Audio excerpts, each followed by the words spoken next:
चिन्हाबाबत supreme कोर्टात वकील कपिल सिब्बल यांच्याकडून युक्तिवाद आज करण्यात आलेला आहे। आजची सुनावणी संपलेली आहे। पुढील सुनावणी ही पुढच्या आठवड्यात होणार आहे। आयोगाच्या कार्यक्षेत्रात नसतानाही चिन्ह दिलं गेलं असा आरोप झालाय। आम्ही निर्णय देऊ तो भविष्यासाठी लागू होईल असं सुप्रीम कोर्टाने म्हटलेलं आहे। शिवसेना पक्ष चिन्हाबाबत आजची सुनावणी ही संपलेली आहे आणि पुढील आठवड्यात आता सुनावणी होणार आहे।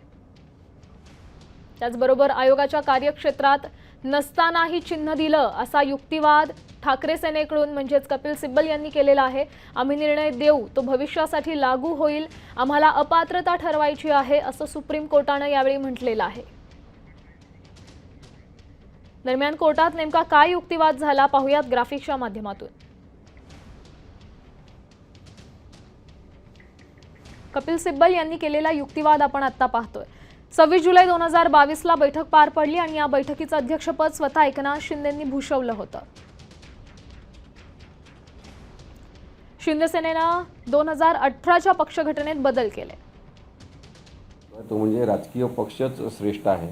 राजकीय पक्षाचे जे प्रमुख असतील, ज्यांच्या ताब्यात पक्ष असेल तेच पक्षाचे निर्णय घेऊ शकतात, त्यांच्या सहीनीच पक्षाचे निर्णय होतात आणि राजकीय पक्ष श्रेष्ठ असल्यामुळे राजकीय पक्षावर ज्यांचा ताबा आहे त्यांनी घेतलेले निर्णयच हे मानले पाहिजे, कायदेशीर ते असले पाहिजे। त्यामुळे विधिमंडळ पक्ष आमदारांची संख्या जी आहे ती निवडून आलेली, त्यांनी कुठे जायचं आणि त्यांनी स्वतःमध्ये फूट पाडून आपली एक गट तयार करायचा आणि त्यांनी एक निर्णय घ्यायचा की नाही पक्षसुद्धा आमचाच आहे, हा निर्णयच अयोग्य आहे हे आज वारंवार सांगण्यात आलं। त्यासाठी मी जे सकाळी दाखले दिले होते वेगवेगळ्या केसेसचे ते सुद्धा दाखले देण्यात आले। पण सगळ्यात महत्त्वाचा निर्णय सुभाष देसाई या केसमध्ये सर्वोच्च न्यायालयाच्या 5 न्यायाधीशांनी जो निर्णय घेतला होता तो महत्त्वाचा आहे की राजकीय पक्षच श्रेष्ठ आहे, पॉलिटिकल पार्टीला कोणतीही गोष्ट सबसाईड करू शकत नाही।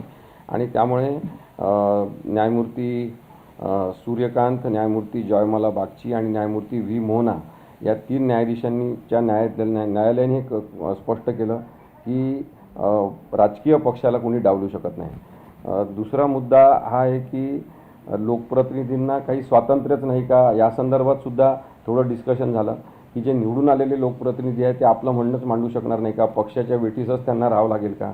तर त्याबद्दल आज न्यायपीठाने असं म्हटलं की एक सुवर्णमध्य त्याच्यामध्ये असायला पाहिजे आणि निवडून आलेल्या लोकप्रतिनिधींना अपवादात्मक परिस्थितीमध्ये आपले मत मांडण्यासाठी किंवा मतभेद व्यक्त करण्यासाठी काहीतरी संधी असली पाहिजे।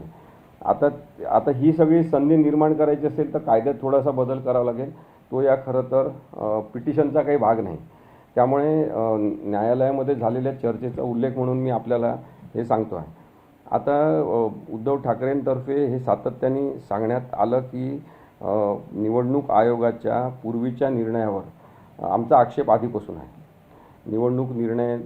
निवडणूक आयोगाने आपला निर्णय घेताना पक्ष चिन्ह आणि पक्षाबद्दलचा निर्णय घेताना स्वतःच्या अधिकार कक्षा ओलांडलेल्या आहे आणि ते त्यामुळेच भ्रष्ट पद्धतीने राजकीय पक्षाशी हेतुपुरस्सर दुश्मनी घेतल्याप्रमाणे वागलेले आहे शिवसेनेशी।